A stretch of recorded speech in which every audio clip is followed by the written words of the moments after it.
It's weird to think back to a time where I wasn't as big of a fan of this series. Up until I'd say 2016 or 17, I was a very casual Sonic fan. I would occasionally buy the new release if it was on a system that I owned. Before 2016, the only Sonic games I had played were the Genesis titles, some Game Gear games, Sonic Rush Adventure, Colors, Generations, and maybe Unleashed. I missed out on most of the games that were released between 1995 to 2009, but when I became a bigger fan of the series, I wanted to play all those games that I missed. So I would go online and watch videos about Sonic games. Then one day, while on YouTube, I saw a clip of a Sonic game I've never seen before. I remember thinking it looked weird. They were in this somewhat realistic city and the characters looked really shiny. The video, from what I remember, didn't say what game it was. I wouldn't know what game it was until I came across the Let's Play that the Game Grumps did. While that Let's Play didn't make the game look very good, to say the least, I will always try a game to make my own opinion of it. So I bought Sonic Adventure DX Director's Cut for the GameCube. I thought it was really good. Parts of it definitely felt outdated, but I remember the gameplay being really fun. In this video I'm going to be replaying Sonic Adventure and talk about why I love this game even though it has a lot of flaws. While I was thinking about playing DX on the GameCube, because it was the version I played for my first playthrough, I went with the Dreamcast version because I prefer the lighting and textures used in the original compared to the re-release. Also to me, Sonic Adventure is the first game I think about when I think about the Dreamcast. It was the launch title for the system and Sonic's big return. Now I know Sonic technically didn't go anywhere. There were handheld games and spin-offs, but the last mainline Sonic game before Adventure was Sonic 3 and Knuckles, which released in 1994. Sonic Adventure was released in 1998 in Japan and 99 in America. Transitioning Sonic's gameplay into 3D seemed to be difficult. The first attempt of making a 3D Sonic game, which was going to be for the Sega Saturn and it was called Sonic X-treme, got cancelled due to so many different reasons. If you want to learn more, I would definitely recommend watching one of the many videos others have made on this topic. So I think it's impressive that Sonic Team almost perfectly transitioned Sonic's gameplay into 3D. Everything that made the 2D game so fun and different from the other platformers are here, for the most part. Sonic still reacts to the terrain like you would expect him to, most of the time. He gains speed running or rolling down a hill, and slows down going uphill. The spin dash is still here, but now you have to hold down the button if you actually want to go anywhere. Or you can just mash the button over and over. I usually don't do this unless I'm trying to speedrun, because it's kind of hard to control. Sonic Adventure introduces some new moves to the series. You get most of these moves from upgrades that you get throughout the story, by finding them in the hub worlds. The only new one that you don't get from an upgrade is the homing attack. Since precisely jumping on enemies is much harder in 3D than 2D, Sonic Team gave Sonic the homing attack. If you press the jump button when you're in the air near an enemy, Sonic will home in on it. If you're not near an enemy, Sonic will do a short dash, which can sometimes be useful if your jump wasn't enough to make it. The other new abilities are the Lightspeed Dash shoes, that let you dash across a line of rings, the Crystal Ring, which makes the charge time for the Lightspeed Dash quicker, and the Ancient Light, which is pretty much the same as the Lightspeed Dash, except instead of rings, Sonic locks onto enemies. The only time I use this is the one time it's mandatory. Actually, it's kind of the same for the Lightspeed Dash. Because you have to stop and charge it, I usually don't use it unless it's the only way to progress. There are some alternate pathways and secrets that you can get by using it, but most of the time you can just spin dash jump your way to the other path. I already mentioned how you can spam the spin dash, but you can also spin dash, then jump off an incline and gain a bunch of height. You could also do this in the 2D titles, but I didn't find many uses for it in those games. But in Sonic Adventure you can do this to find shortcuts in the stages. Some of them don't feel intentional. But even if the level designers didn't intend on these skips being possible, I'm okay with it because they don't completely break the game. And replaying the stages to find ways to beat them quicker adds replay value, which is something I like in a Sonic game. Even without the shortcuts, I think the 10 stages are fun. There is some early 3D game jank, like the camera getting stuck on things, a bunch of things in Skydeck, and the infamous loop in Emerald Coast, where if you press anything during this automated loop, you'll fall through it. There's also the snowboard in Ice Cap. The problem with it is it doesn't always react to the terrain like you would expect it would. Other than the few moments like that, the stages are great and are some of my favorite levels in any 3D Sonic game. The boss fights are not as great. The ones where you fight Eggman or Chaos are fine, just not very interesting. The character battles are so easy I don't even think they can be considered fights. The worst part of Sonic's story in my opinion are the tornado levels. There are only 2 of them so it's not that bad, I just think they're boring. If Sonic Adventure was just Sonic's story, I would say Sonic Adventure is a short game but a very good game, that did a very good job at transitioning the series to 3D. But as you most likely know, there is much more to Sonic Adventure than just Sonic. Throughout Sonic's campaign, you'll run into a few of Sonic's friends, Tails, Knuckles, Amy, and newcomers Gamma and Big. When you see them, you unlock their stories. Sonic Adventure has 6 playable characters, all with their own unique stories and gameplay styles. I haven't really mentioned the story yet, and that's because Sonic's story was mostly about stopping Eggman, and collecting the Chaos Emeralds so Eggman can't use them to power up Chaos. But sometime during the later half of his story, Sonic sees a flashback of the Master Emerald surrounded with fire. To learn more about the story, you have to play through all the other characters' campaigns, to see more flashbacks. so you can piece the story together. I think the story with Tikal and Chaos is okay, although I don't know why Tikal is showing Big and Gamma flashbacks of what happened, because they don't really have much to do with the main plot. My favorite part of the story are the little character arcs that characters like Tails and Amy go through. Tails was already my favorite character before I played this game, but this game as well as the sequel made me like the character even more, even though later titles would forget that he learns to believe in himself. The later titles would also forget about Amy's character growth. One story that has stayed a fan favorite is Gamma's.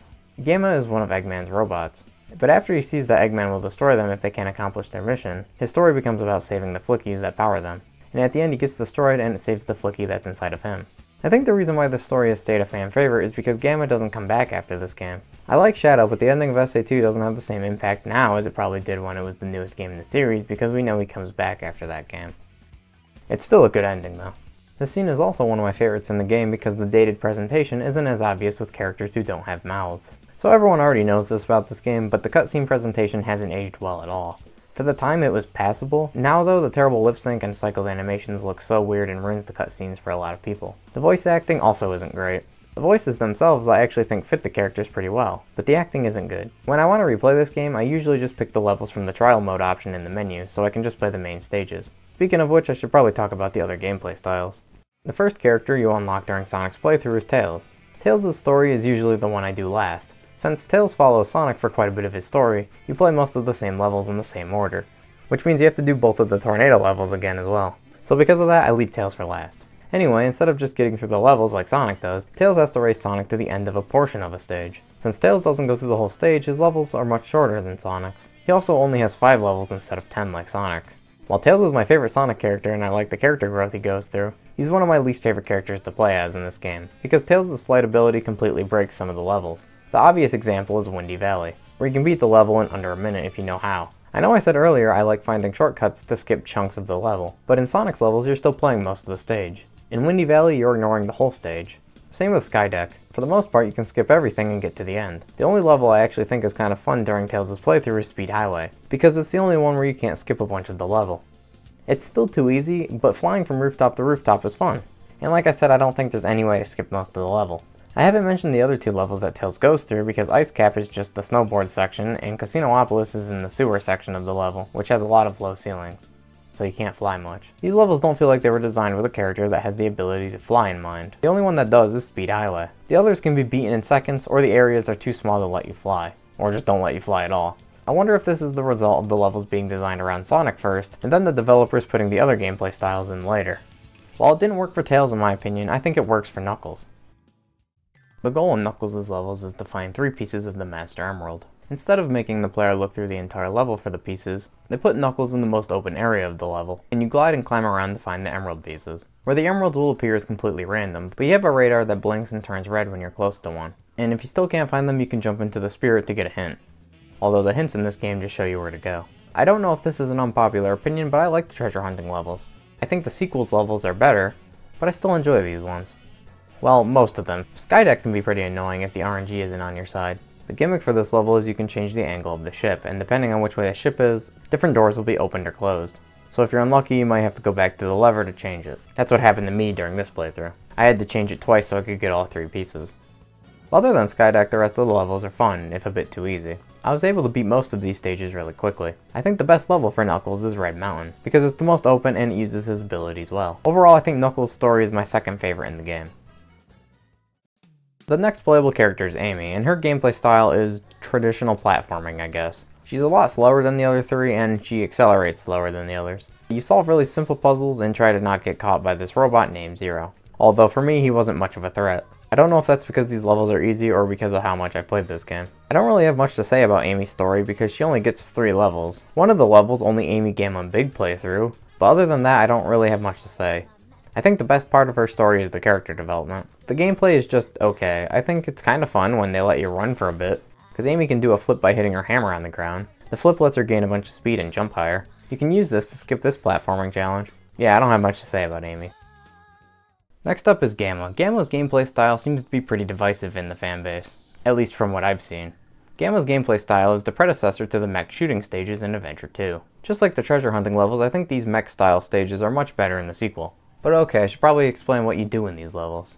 So just like Sonic, Tails, and Amy, your goal is to get to the end of the level. But unlike their levels where the timer counts up, Gamma's counts down, and if the timer hits 0, you lose a life. To add more time to the counter, you have to lock on to as many enemies and blow them up to get a combo. The higher the combo, the more time is added to the timer. This gameplay style can be fun, but it has one of the same problems I have with pretty much every gameplay style in this game. Most of the levels are too easy. The only one I think is a bit challenging is the final one. I know this game was made for kids, so it's not going to be like Dark Souls or anything. But I wish it was a bit more challenging. That's why I like the ranking system that was introduced in later titles. Going for the A or S ranks added a bit more challenge. But even if a game is easy, most of the time as long as it's fun, I don't really care. But in this case, with Gamma's levels, except for the last one, you can pretty much just run to the end and not worry about the timer. That's why I think these levels are too easy. You can completely ignore the main mechanic of the gameplay style. So unlike Sonic, Knuckles, and Amy, where yeah, it's easy, but it can still be fun, I think Gamma's levels are boring, except for the last one. If all of his levels were like the last one, I'd probably say I like Gamma's story just as much as the SA2 mech stages. And the final playable character is Big the Cat. For all of Big's levels, you fish for Froggy. This might be an unpopular opinion, but I don't hate this story. I don't like it or think it should be in a Sonic game, but Big's story goes by so fast that I can't really get annoyed by it. Again, I don't think fishing should be in a Sonic game, or at least it shouldn't be something that is necessary to see the ending.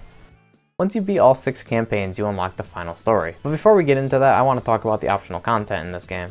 Sonic Adventure has quite a bit of things to do other than the main stages, like riding bumper cars, boarding down a sand hill, which that one is actually mandatory to do during Tales' playthrough, and the one a lot of fans love and want to come back, the A-Life system, otherwise called the Chow Garden. I'm not really into virtual pet type things, so I never really got into the Chow Garden. The only reason why I've spent any time here is because it's mandatory for 100% completion, since you have to win the Chow races for some emblems.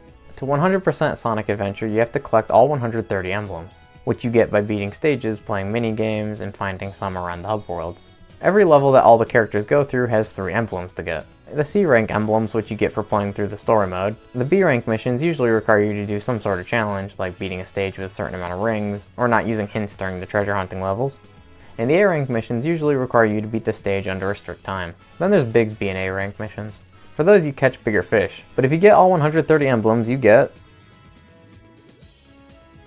At least in the original Dreamcast version. When Sonic Adventure DX released on the GameCube, they added a reward for getting all the emblems. You unlock Metal Sonic as a playable character.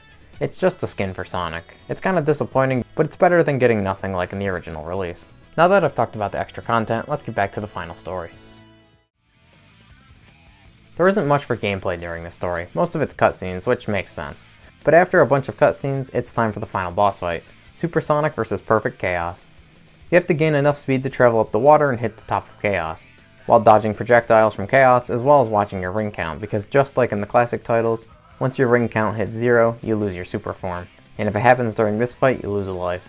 I think this is one of the best fights in the game, although to be fair there are only a few good fights. The only thing I don't like about this fight, and this is just a nitpick, why does the song Open Your Heart play during the first phase of the fight and not the second? It should have been the other way around. And that's pretty much it for Sonic Adventure. Overall, I like this game, but I can totally see why some people don't. While Sonic's levels are some of my favorites in the whole series, the rest of the game's a mixed bag, but I still love this game. Anytime I'm in the mood to replay it, I have a good time. There's no moments that I find frustrating. Sonic Adventure is a mess, but I still love it. And hey, it did get a sequel. A good sequel can improve on things that worked, and remove the things that didn't.